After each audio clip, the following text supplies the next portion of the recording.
População da capital paulista, candidato Pablo Marçal, seja muito bem-vindo. Obrigado pelo convite e lá vamos nós. Bora lá, candidato. E a gente já começa conversando por aqui sobre educação e de olho, né? A gente, todo dia aqui no nosso noticiário, a gente traz casos de racismo em relação às escolas, não só em São Paulo, infelizmente, mas como todo o Brasil. Sim. É um tema que vem preocupando a gente e eu gostaria de te ouvir em relação ao que o candidato vem pensando para abordar esse tema, para abordar, de fato, uma educação antirracista para as escolas de São Paulo. Educação voltada para respeito. A gente promete para você de São Paulo revolucionar a educação. Olha nessa câmera. Revolucionar a educação. Homem tem que respeitar a mulher, né? A gente vai ter duas frentes. A frente de educar na causa e a frente de educar no efeito. Então, as empresas na cidade de São Paulo, com mais de 2 milhões de CNPJs, elas terão um braço de ensino subsidiado pela prefeitura, né, para treinar colaboradores, parentes de colaboradores e pessoas que moram próximas a essa empresa. Então, a inovação na gestão pública. No ensino básico, né, no ensino municipal, na escola municipal da cidade, nós vamos colocar treinamentos, né, que são extracurriculares, né, para essas crianças aprenderem inteligência emocional, educação financeira. A gente vai voltar a cantar o hino nacional na escola pelo menos uma vez por semana, que realmente está perturbador. Hoje estão distorcendo com linguagem neutra. Hoje a gente tem indícios, né, de erotização de infantil nas escolas. A gente tem partidarização ao invés de explicar política na escola. E podem contar comigo nisso, né, o respeito absoluto à liberdade de expressão de cada um, à vida de cada um. Nós vamos fazer cumprir a lei, né, de fato exercer o respeito dentro da escola pública. Candidato, até falando ainda sobre educação, o senhor deseja incluir no currículo escolar da rede municipal de ensino algumas novidades, de acordo com a demanda de mercado. Eu gostaria de entender que disciplinas são essas, que novidades são essas, se há algum estudo, algum embasamento científico para implementar isso para os adolescentes e também aí para as crianças.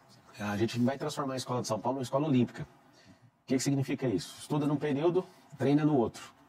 A criança e a adolescente vai escolher 3 esportes e aquele que ela tiver maior vocação, ela vai seguir e em competições a gente vai financiar, né? Vai fazer investimentos no seu filho que seguir esse caminho. Qual que é a perspectiva? Até 2030, o governo nosso acaba em 2028. Aí você lembra do número 28 para você votar, senão você não vai ver uma educação diferente.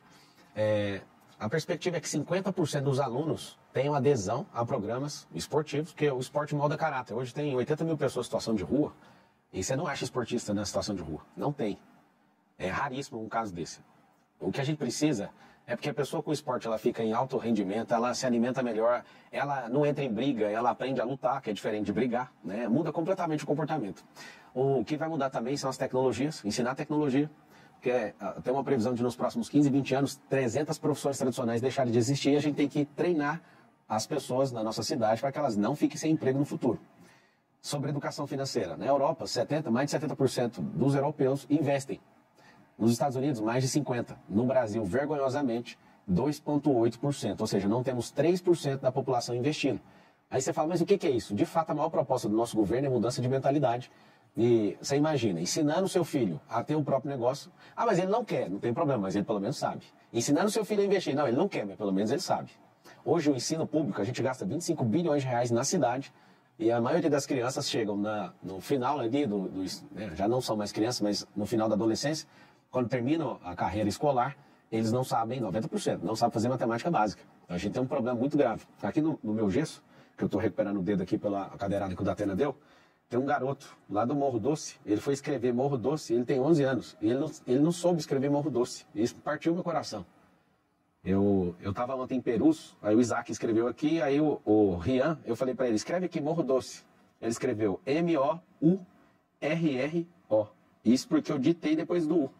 Ele foi escrever, ficou sem graça, e eu falei, poxa, mano, um garoto de 11 anos de idade não está conseguindo escrever. Mas, candidato, nessa sua proposta não deveria ter também um programa de capacitação para os professores? Claro. Como é que um professor de matemática também vai ensinar educação financeira? Como é que vocês vão transportar isso para dentro do ambiente escolar? Então, no começo, a gente tem 2 milhões de empreendedores. Nós vamos trazer um trabalho voluntário desses empreendedores para eles ensinarem. Não tem como cobrar empreendedorismo se não está na grade, né? Muito bem a pergunta, muito boa. Então, naquilo que eles ainda não têm na grade deles, a gente vai fazer essa reciclagem, eles vão participar disso junto, nós vamos trazer gente para ensinar na rede pública.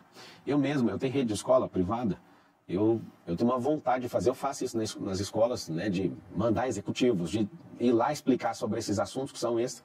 Eu quero, tem alguns governantes nos Estados Unidos que fazem isso também, visitam bastante a escola. A escola é um lugar onde a gente está treinando o cidadão para o futuro.